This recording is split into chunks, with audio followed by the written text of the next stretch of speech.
À la fin du traitement endodontique, la mise en forme et la désinfection sont terminées. Les canaux sont prêts à être obturés. Les cônes sont alors essayés. Ces cônes sont exactement ceux qui sont utilisés conventionnellement et qui correspondent dans la plupart du cas, enfin dans le cas présent, au système de mise en forme.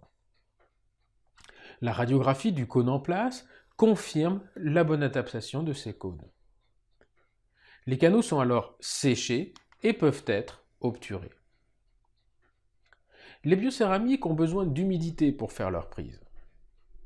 Pour cette raison, il est déconseillé de trop sécher les canaux.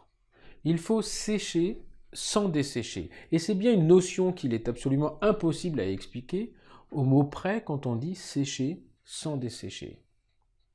Si le séchage est trop poussé, les silicates tricalciques vont aller chercher l'eau là où elle est pour faire sa prise. Et ainsi l'extraire de la dentine qui, je vous le rappelle, est composée de 20% d'eau.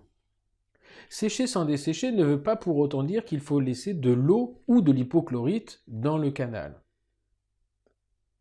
Celui-ci est donc séché normalement avec des pointes de papier qui doivent ressortir sèches du canal. Le produit est alors mélangé sur un bloc de mélange ou une plaque en verre. Il doit avoir une consistance assez crémeuse, comme une pommade, pour être inséré facilement dans le système endodontique. Le cône enduit de ce matériau est ensuite inséré lentement avec des petits mouvements de va-et-vient, de façon à enduire les parois de l'espace à obturer.